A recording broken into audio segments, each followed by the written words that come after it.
I had a freak out with a friend where I was like, oh my God, I'm way too vegan. I'm never going to meet a guy. They're just going to think I'm this crazy, hardcore, uh, really just, intense activist. And I got too worried about it. And I was like, it's not reflecting all of me. And she was like, well, why are you not proud of your activism? Why are you not like that's something Right. great that that's a big part of yourself. Yeah, it's not all of you. And I did. I had to like step back and be like, oh yeah, you know what? Eventually, whoever I date or end up with, they would find out about that They're gonna stuff. figure it out. Well, it's like I used to try and hide. I was like, oh, I don't want to come across too Jewish, and don't want people to know I'm Jewish. And then it's only like, yeah, really, you're laughing. Exactly. It's like I think that ship has sailed. That cat's out of the bag. Hello, this is the first of a two-part interview with Evanna Lynch. Evanna talks about creativity and shares her thoughts on how you can make stuff, how you can overcome creative hurdles and do things even when it appears that there are limited resources. Please subscribe to the channel, leave comments below. I'd love to hear what you think and share this with your friends. Now, over to Evanna. I'm here with Evanna Lynch, who played Luna Lovegood in Harry Potter, recently seen in Dancing with the Stars, in Disco Pigs in London and on Broadway, creator and presenter of the Chickpeeps podcast, co-founder of the Kind of Beauty Box, a monthly subscription box that puts ethical brands in the spotlight. How are we doing so far? And most importantly, a good friend. Hello, Evanna. Hey, hi, Marcus. So embarrassing when people do that. When people read your bios, I hate it when people read mine, so I'm sorry about that. The worst thing I found was like if I'm about to go on stage or like MC or something or speak, and then they read my bio out, and it sounds great, but it sounds great because I wrote it on my website. And Yeah. I'm like, no, you're not meant to read that.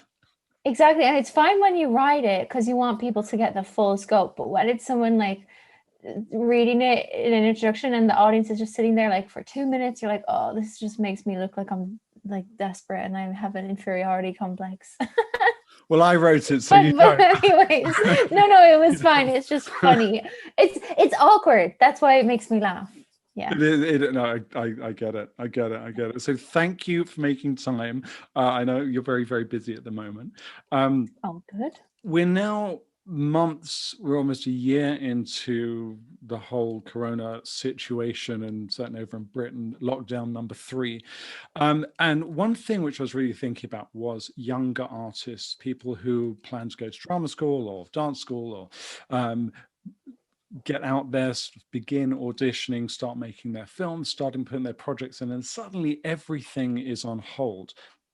And I wonder what you would say to the people who are starting out and life hasn't turned out as they expected. They haven't even had a chance for things to go well or not go well. But like, what would you say to them? For people starting out in acting in any type of arts, you mean? Yeah. Wow. I mean, I know it's a very strange time, but I think it's also a really exciting time for the arts. I think that the landscape has changed so much in the last few years. Actually, a few years ago, I met a friend of mine who's an agent, and he was like, the industry is so different. You kind of have to be a multi-hyphenate artist now. And that can be a pressure or it can be an exciting thing. There's just so many opportunities to create now, and you can do it the standard old way of waiting for somebody to pick you and to discover you, or you can go out there and make your own way, I think. And obviously that's hard, and it is like, it's a hustle, but it's also that means that you're going to be doing work you're really excited about and you're really proud of. And I think for years, well, so I spent my early 20s in LA. Sure. I say that like I'm really old. I'm 29. I am old. But anyway, I spent my early 20s in LA. You're not old. I feel old. My brother turned 26 today, and I was like, no, I was 26 yesterday. This is so strange. But I think I spent a lot of time there auditioning for things that I wasn't that excited about. Like, I auditioned for a lot of amazing things too, of course. But I did reach a point where I was like, oh, the stuff here is not quite weird enough for me. Not quite weird enough. Yeah, I want to do like weird experimental stuff. Like, one of my favorite projects I've done has been that play you mentioned, Disco Pigs, which is so strange. It's just like it's a world of its own. And I think when you make your own stuff, you have the opportunity for it to be really what appeals to you, what excites you, Right. and that you're not just living out somebody else's dream. I've been in projects before where it's like, cool, this is your vision, but this isn't why I got into acting. So I think I really do feel for people starting out and feeling kind of like trapped or that they're being held up. It is a really difficult time and everyone's struggling with it. I don't mean to be too falsely positive, because I definitely have moments where I'm like, I miss the world, I miss theater a lot. But I just think like that's what is great about art and artists, is that we make do with what we have, and the more you compress an artist's spirit, the more they are challenged to be imaginative. So yeah, I think it's a time to get really real about who you are and what you want to be in the world and what you want to do. And yeah, everyone's struggling, everyone's in the same boat, everyone's finding it hard, having to adjust. But I think there is just a new way. And I think what that agent said to me a few years ago, I think the industry is different. I think, there's much more experimentation. Artists are much more empowered. It's not this sense of you're begging for a job, or they sign you and then you're their slave. It's very different. And I think it's exciting, and yes, harder, but ultimately I think you'll be more fulfilled. I think that's very interesting what you just said about how an artist, when they're compressed, they can get a lot more creative. And actually, I think maybe what you're describing is the positive artist, because some people, when they get compressed, they can be crushed. And there is the possibility right now to be crushed, as opposed to the economics of economy being making the most of what you have.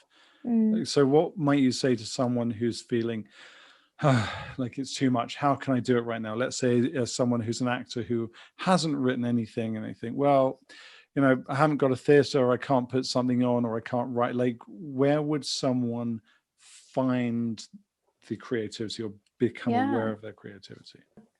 To me, that sounds like they're putting too much pressure on themselves.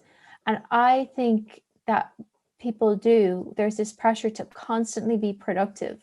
Like, you're not terribly interesting on Instagram when you're just mulling, when you're just like percolating ideas, but that's real life. That I think there is a seasonal nature to creativity. I don't think we should be constantly in output mode of here's what I did. And there's this thing too. And yeah, I think that's what social media sort of changed our relationship to art, in that we expect to always be in, to use that metaphor, in summer, putting things out there, being fabulous, showing up. But truthfully, like that, I don't think the artist spirit works that way. I think you have to, maybe you'll have a season where you'll be very productive and you'll put things out there, but then you have to evolve. And before you evolve, you have to kind of go through your winter. You have to shed a layer. You have to, part of you has to die. That sounds way too dramatic, but no.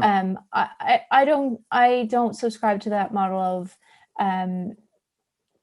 that you always should be doing something, and an artist, like that is defining their worth, that I just think, I find there are points of life where it's like, okay, I'm not inspired. I don't really have anything that's calling to me. So chill.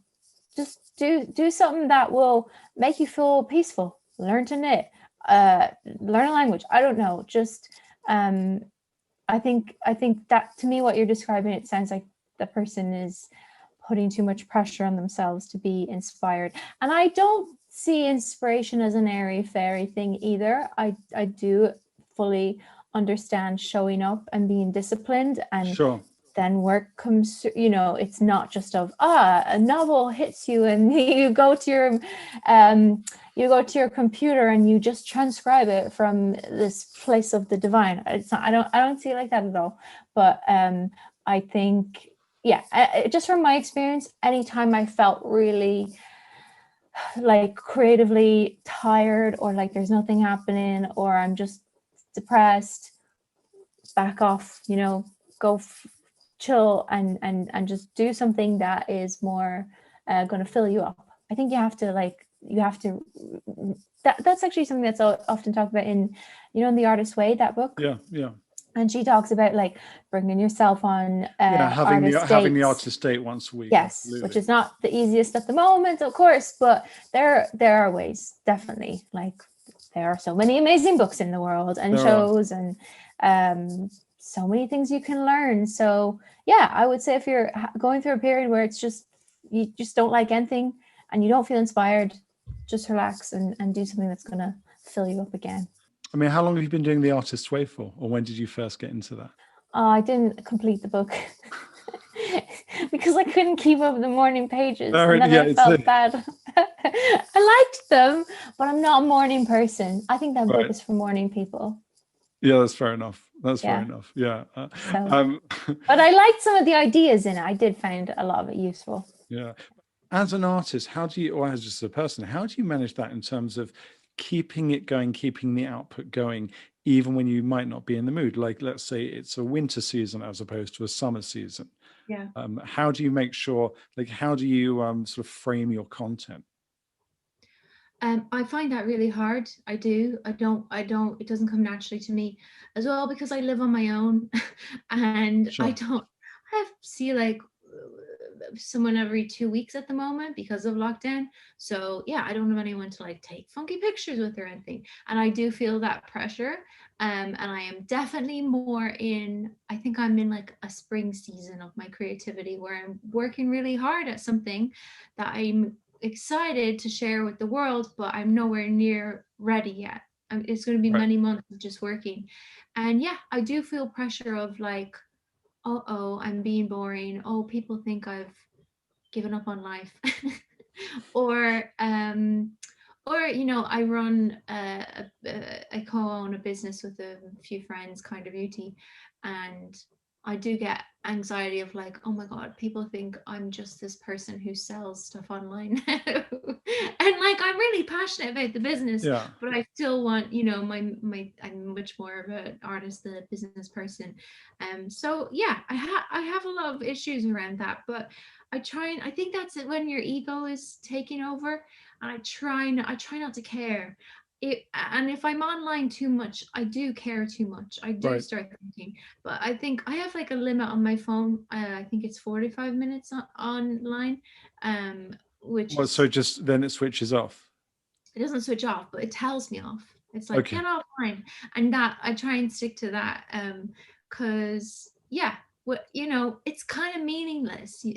Social media, it's great. It has connected me to so many people. It's how I run the podcast. It's how we do Kind of Beauty. Right. I've met so many friends through there and stayed in touch with so many friends, but it's not the real world. It's really not. And it's just a facade. And so yeah, if I'm getting too obsessed with that, I know that I need to get back to my spiritual practice. I need to read more books or meditate or just talk to people on the phone, and then I can take it less seriously. But yeah, it is hard, but I think it's kind of a reflection of your self-acceptance, isn't it? That like, well, absolutely. Why would you define yourself by these little boxes of you? I think that's the psyche. I mean, that's the whole sort of the whole social approach, not the social dilemma. What's the film? The whole idea of like, psychically or just mentally, we can get into the scenario where we're defined by the likes. How many likes are happening? What's the feedback that's coming in? What's the feedback that's happening? From the other side, though, I want to review it because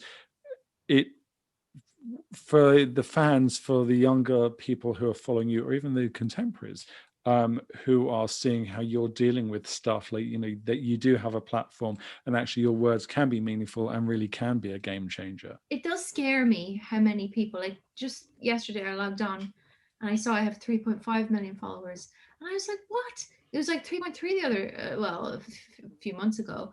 And I don't have that thing of it's not me. It's Harry Potter that has built my platform, and there's nothing I can do really about it unless I was to have a terrible scandal. I think it's just going to keep growing, and I can't. So my thing is to not take it too seriously, because I think part of me wishes I just had a really small following. We can swap. Do you want to swap for? Yeah. Go for what you wish for. Yeah, go for it. Yeah, true. I could do that. Well, I haven't. So I haven't. I do use it. I like to put out stuff about veganism. I like to put up. Well, it's mostly veganism at the moment. Actually, I don't really put much else. But yeah, I like to put up things that I feel like are positive and will help people, and that I like. I'm inspired by. But it does. There's been times where it's like, oh, I'm not saying what I think, or I'm repressing myself, or I'm overthinking everything because of how many people are there. Yeah, I had that a few weeks ago. Actually, this is like too personal information, really. But I was on that app for like influencers, where for dating. Yeah. And So what? Influencer dating. What's the name of the app? It's called Raya. It's called what? Raya. You probably, surely you know it. Raya. I don't know. Yeah, I know of it. Yeah. I was on that, and it connects to your Instagram, so people can check you out via your Instagram. Right. And like my dating profile will be very different from my Instagram, but I couldn't control it, and I had like a panic, like not. I had a freak out with a friend where I was like, "Oh my god, I'm way too vegan. I'm never going to meet a guy. They're just going to think I'm this crazy hardcore, really intense activist." And I got too worried about it, and I was like, it's not reflecting all of me. And she was like, well, why are you not proud of your activism? Why are you not like that's something great that that's a big part of yourself? Yeah, it's not all of you. And I did. I had to like step back and be like, oh yeah, you know what? Eventually, whoever I date or end up with, they would find out about that. They're gonna figure it out. Well, it's like I used to try and hide. I was like, oh, I don't want to come across too Jewish, and don't want people to know I'm Jewish. I'm like, and then it's only like, really, you're laughing. Exactly. It's like, I think that ship has sailed. That cat's out of the bag.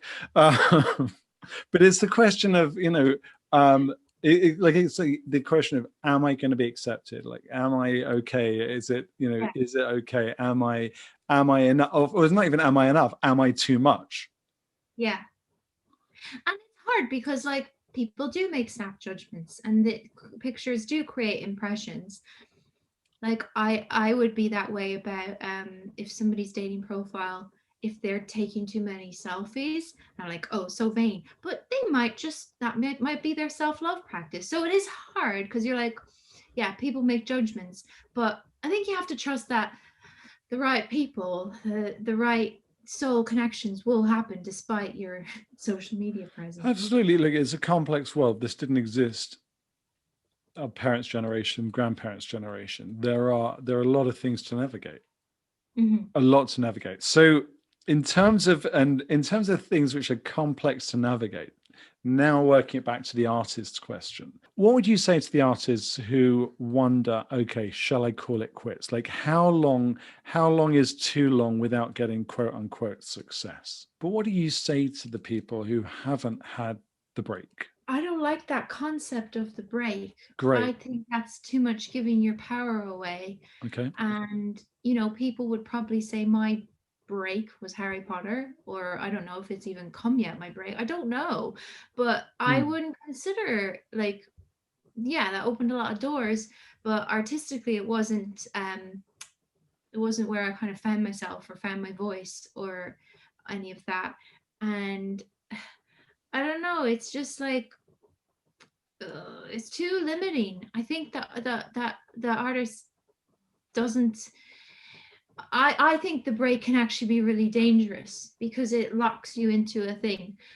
Like for me, people still see me as Luna, and they want to always see me as Luna because it's a part of their childhood, a part of them that means a lot to them, and they don't want to really see that they're aging and moving on through me aging, so. And I have a hard time with even the other day I was talking to a voiceover agent, and I was like, how much of it is it that I'm going to have to put on the Luna voice fully and go into that, and she was like, well, no, that's a long time ago. But I do struggle with will people like me more? Will I get more work if I'm tapping into that? Because I think I have a lot of similarities to that character, but I Right. have a lot of differences too, and I don't want to just play the misfit. Well, actually, I don't know about that, because I really do like people who don't You fit. want weird. Yeah, you like your I weird like it, I pieces. do, but I find it can be something of a problem mentally, to just be like, you don't have to be that. Or when you meet people, you don't have to be like keep their childhood intact Right. by living up to the expectations of this character. And I did really struggle with that for years, of I'm letting people down, or like once I went all the way up, so I like dyed my hair and I was like, I'm not that. It's just, so I think that can be kind of a bit of a curse as an artist. I Sure. would not saying that my experience in Potter was a curse or anything. I'm just saying that that's just the industry term. That's like the marketing business way. But it's when also people get lazy about you. They see you just as one way, and it's hard to uh, break out of that, or to change people's opinions. So in many ways, like, it's really freeing for an artist to not have been, to have been discovered, and for them to um be able to just go in many different guises. I know, like, it's, and I have it too. I sort of feel Right. like I'm often, especially when I was in LA, I was like, I want my second break. I want to prove Yeah. myself as something else. Right. But yeah, and now I just see it as you artists are constantly evolving, and you're meant to keep evolving. And yeah, you shouldn't be waiting for someone to give you that permission. And as in terms of like when people should give up, I don't. I don't think you can. I think anyone who has that creative spirit, it'll always be there. It'll always Right. endure. But I also believe in like mental health, not sacrificing your life for this dream.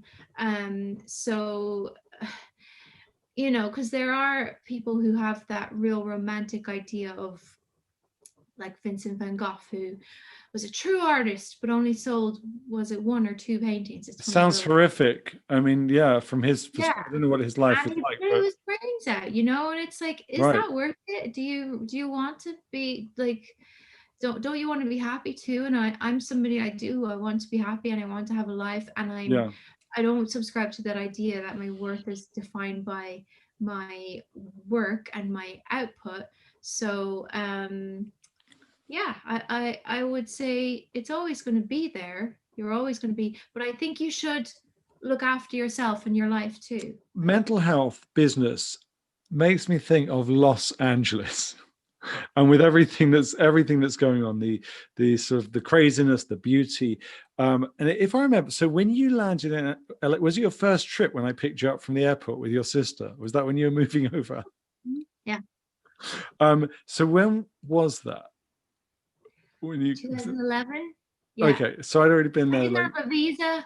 I didn't have anything. I was like 19 or 20, so I wasn't even legal drinking age over there.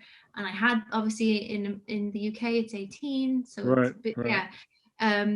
But I had a manager, but I was like, oh, I was so naive, and it was I often am naive. I go into things not knowing everything. I just throw myself in. But yeah, it was. I'd finished school, and I'd finished the Potter films, and I just wanted to act. And I didn't have a great relationship with my agents over in the UK. They were very much like, no, no, go to university, study something else, be sensible. And I was like, screw sensible, I'm After gonna you go be just an done actor. after you just done Harry Potter, and they said go to university. No, they did. Okay, But they had a few child actors, and that was just their philosophy. okay, They I disagreed with it, because I always wanted to be an actor, and sure. I didn't find them very supportive. So yeah, I went to LA. I ditched those agents, not in a very good way. I like just called them, and I was like, I'm in LA now, and they were like, okay. so bye then. It's like, yeah. It was very unprofessional. And I regretted it later. I was like, oh, that wasn't the best way to handle that. But I didn't know better. And You were 19. but I went there and I was like, I'll go for 3 months. And I just kept staying and I really liked it. And it was exciting. And then I did get into trouble with my visa when I went home and then tried to get back in. And then I had to get a visa. Really? Because you wrote me a letter for my first American visa like 2 years earlier than that. I wish I could have reciprocated. But then you got it all sorted out. Eventually, yeah. And then what made you leave LA? For a variety of things, really. So I was there for 5 years and I never intended to stay that long. I really was like, oh yeah, a few months. So I didn't say goodbye to anyone when I left Ireland, or I was just, yeah, there was no sense when I felt like I'd made a decision, but I felt like I was being swept along. I left it because, oh God, how do I describe it? Well, I wanted to do theater and more experimental work. Right. And I was finding I was like auditioning for a lot of things like sitcoms and stuff, and I had a decent American accent, but I was like, an American's going to get this. I'm not going to get this. And I had an agent. I got a new agent in the UK after a few years, and I was auditioning for some of that stuff, and I was like, oh, this is interesting. It doesn't pay, but it's interesting. And I don't think LA has as much time for that. The pressure is on, you've got to make it, you've got to break out and everything. And I just wanted to act for the sake of it. I was enjoying it. And I didn't have that much experience. I had Harry Potter, but I hadn't done loads of acting classes. It was only in LA when I did those. And I didn't have loads of, like actors who've been at it for years. They have so many amazing stories. And sure. I still I felt I needed to do that. So, and then at a certain point, my visa was expiring. And I was just like, you know what, kind of things aren't taking off in a big way in LA. And I just didn't feel like I was in the right place. Right. I didn't feel fulfilled by what I was doing. And and then I'd always loved London. Obviously spent a lot of time there in my teens doing the Potter films. Sure.